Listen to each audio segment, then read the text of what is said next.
Greetings, and welcome back to Sorcery. Time to step into Kakkabat. The path winds through slopes of wild scrubland. The countryside is deserted, and the eerie silence is broken only by the cawing of the occasional crow. There's a spell for hearing what they say, but you do not have the equipment it requires. The birds appear to pause in the air to examine you as they pass. They make you uneasy as if you were an intruder in their presence. Barely an hour beyond the wall, the air begins to grow foul. The Shamutanti hills are infested with the pestilence of the backlands. It saps the energy from your body, leaving you feeling nauseous and weak.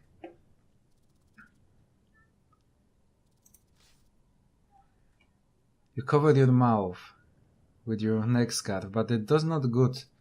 They warn you of this. You will grow accustomed to it longer you are out here, but for the moment you must be very careful. And my stamina went down. Okay, let's see. And this is first choice I can make. I can go to Kantyopani village. But I guess this is something most of people do, so I'm gonna try be not too linear maybe with this one. Let's go through countryside. Travel through cross country. The path through Kantyopani is long and winding, and will lose you a day. Instead you turn off the path and strike north through the knee-high grass. The journey starts with a stiff climb that takes several hours. But from the top, you have a good view of plain of yellow grass, and just to the north of that a little village of rude huts that do not look like human dwellings. To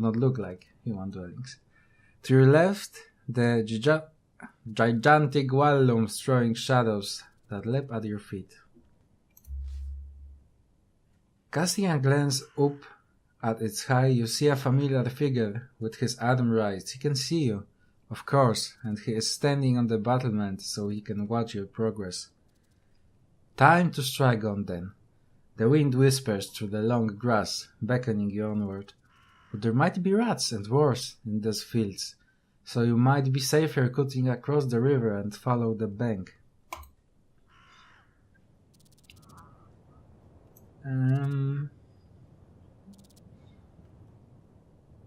But I'm curious what is inside the grass.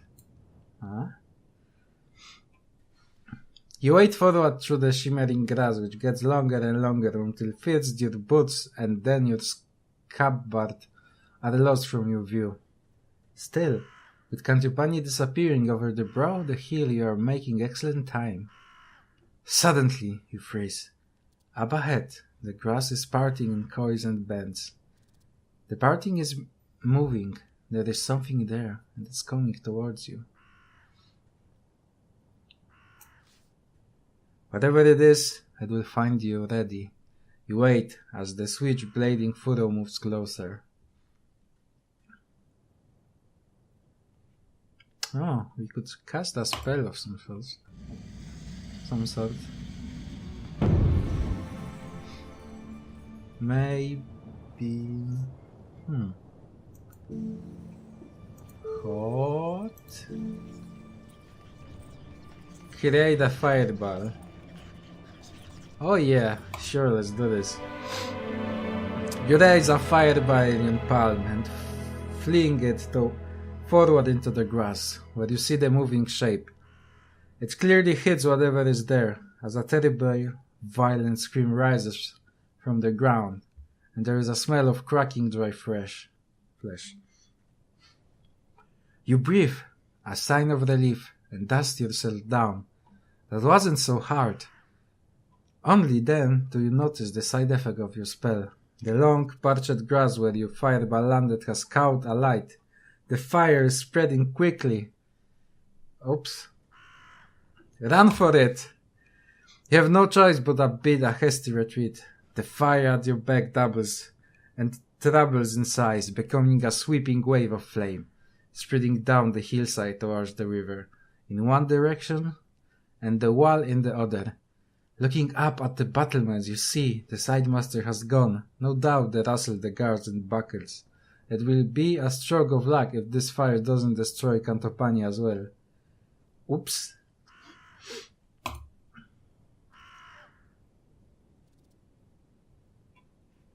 Uh-oh, I can't go now this way. Oh, man.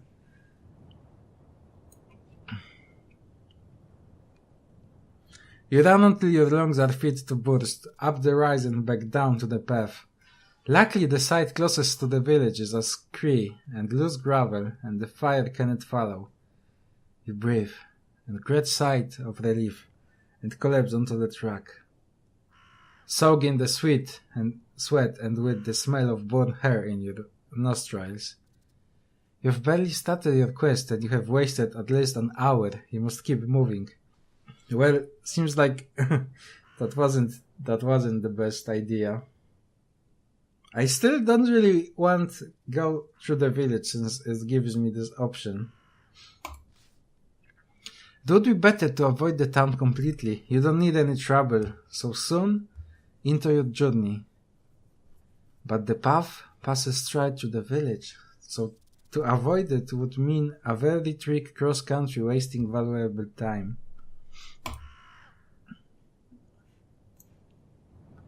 Huh. Oh. Perhaps it is the way to the surgeon described to the town, or perhaps it is simply a feeling in your gut. Either way, you leave the path and head off through the scrub, walking perhaps a mile or so, out of your way to avoid the town. From the top of the rise you get a good view on the land ahead across the Simosa River. The river cuts a slash across the land, protecting Cantopani from the dangers of the far bank. There is another village, of raw huts on the side, and even from here you can see the sharp poles that spike from the earth between the buildings. A common sight in villages of headhunters. It is place best avoided if you value your neck. Looking east, there is a glimmer of blue. The sea! Below the shorelines are the caves of Aiedail, a place they say is haunted by spirits. Oh, that sounds like a bad idea, going to the caves. Well, I guess we could give it a try?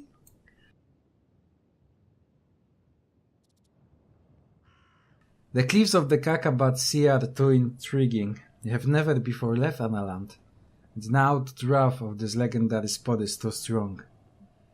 They say the fierce wizards grew from cracks in the rocks of these caves, and were tugged out by salamanders. They say the tunnels move as the moon moves. They say the wind play a song as it blows past the entrance, and that this song will make anyone fall in love with you if you sing it. All we know, his name is Stig. If even a fraction is true, then who knows what you might find. You set off across the foothills and quickly reach the edge of the cliff. Below sea spray pounds the beach, hundreds of feet down. The view into distance goes for ever and a day. But there are no cave mouths up here on the cliff top. Look about for an entrance and see nothing except by the very edge of the cliff and a shallow lip of scree, and beside it a rock covered in strange markings. You squat down to clear the moss away from the marked rock. It is inscribed with a riddle. This is the way that the sorcerer went, and this is the place called the wizard's ascent. Forward he stepped to prove what he meant. Then he fell, then he flowed, and so did not repent. A flock of ghouls spins in the sky above you, screaming and calling. You cast about, feeling at the earth, looking for a hidden ring or a lever or a rope, but there is nothing. Nothing but the lip of the cliff. A gust of wind threatens to pull you over the cliff edge. Well then, you set off, looking for adventure, and here one is. The wizard descends. Will you take it? Step off the cliff. Murmuring a quick prayer to the Aiedail, your spirit, you close your eyes and step forwards once, twice, and then your head slips, and then you are falling. Let's pray. You begin to the words of prayer. You do not get far. What is my fate? You walked off a cliff. Your adventure is at the end. Oh my god, I just killed myself. Okay, that wasn't the best idea, obviously. Luckily, we can just rewind.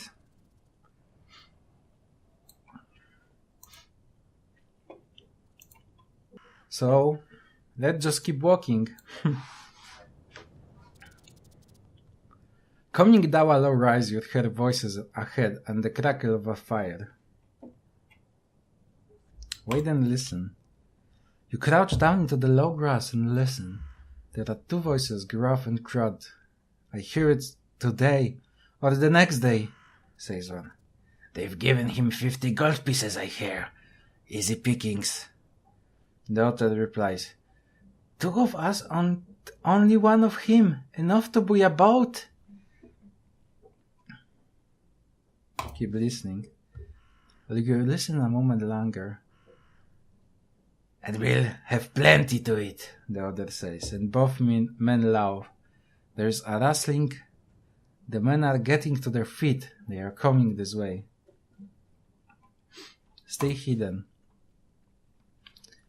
You stay low. There is a tense moment as the 2 bandits walk within arm's length of you, but they are too busy laughing at their joke, and they do not notice you. Crouched low but the rocky outcrop of their camp. Soon they are gone, downhill towards the path from the Cantioppani. You get back to your feet and brush yourself down. Move on. I actually wanted to investigate the campsite. Can I go back? Time to go. You climb up around the back of the outcrop to stay out of the sight and make your way back down to the path. A little way beyond where the bandits are standing, about half an hour later you reach the start of the climb into the hills proper and continue upwards.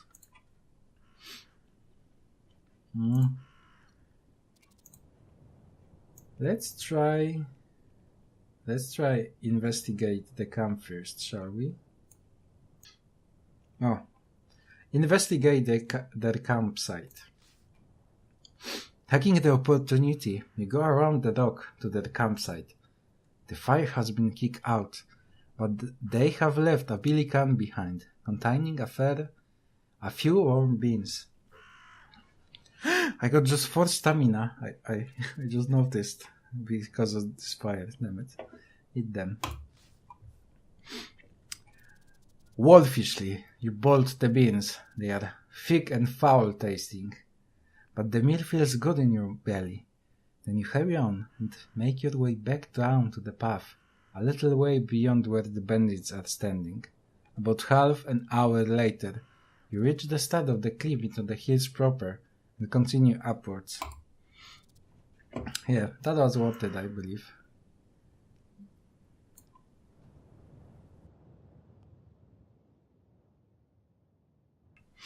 Leaving Cantioppani behind marks the true start of the wilderness.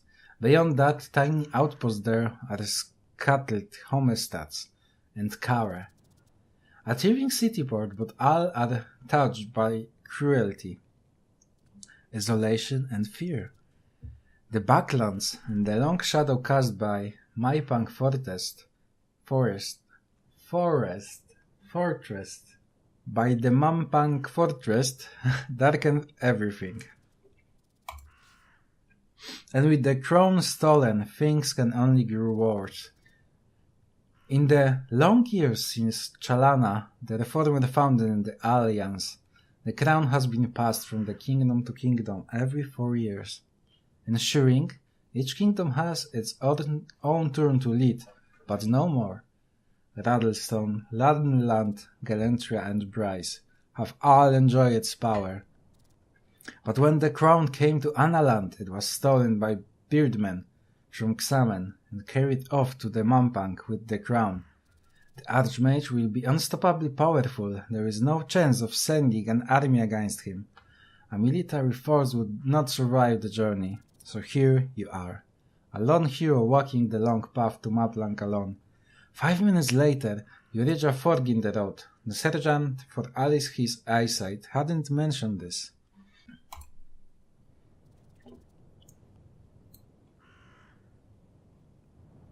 The road splits around the base of gigantic tree, but does not rejoin on the other side. The left path winds down into a valley, and the right rises up a slope towards the first thick forest of the hills. You pause to consider the lower road. There is a river there, and the path follows the left bank. That is the safer road. Scheduled and protected, but the curve of the landscape would mean you are almost backtracking. It's hard to see much further uphill. The forest is sudden and thick, and the path narrow. It may be hard going to that direction, but the hills will involve a lot of climbing, eventually, and you may get a decent view on the next leg from the top of the ridge. You are about to make your choice when you hear a faint cry from somewhere close at the hand. You look around, then finally up into the branches of the tree. A pair of wizened collectioned feet are dangling down over your head, about to drop on you, perhaps. Let's throw something into the tree. Or let's ask, "Who's there?" you call. The voice cries again, a little more boldly this time. "Up here! Help! Help! I can't get down!"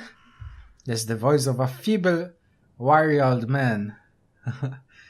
Stepping back a little, you can see him clearly, as thin as sticks and dressed in dirty rags. What are you hiding from? How the old man got up tree is a puzzle. He looks too frail to lift his own weight. "What are you hiding from?" you cry. "The mounted Elvins," he replies. "I were traveling from Dams to Outpost settlement in the Analand, but I were waylaid by Elvins, robbed me blind. All but took my axe and left me up there. I keep getting older, you see, we all do, but some worse than others. Climbed up, but now I'm too old to get down." Why not? Swinging yourself onto the lowest branch of the tree, you reach up and grab the old man by the waist. He's as light as a leaf, and within a moment you have lifted him to the ground. "Thanks for that," he remarks, brushing himself down and almost knocking himself over in the process. "I was just starting to get a bit, pertrapped, but I'm on the save now." He seems remarkably confident, considering that the slightest stumble might break him into bits. "What will you do now?" "Keep going for Analand," he says. "That's where I set off from, a while back now. You wouldn't believe the story if I told you. Suffices to say, Joe, I know my eyes from the ice. You're heading out to the Mapang, and you better be smarter than I was and air." He passes the page into your hand. It is a page torn from a spellbook. "This might be some use to you. I found this, just found mine, and don't get asking how, but it's not good to me anymore." Sure, they take it. The man falls quiet and squats down to the ground. With the jabbering done, you hear a buzzing sound from high up in the tree, a beehive.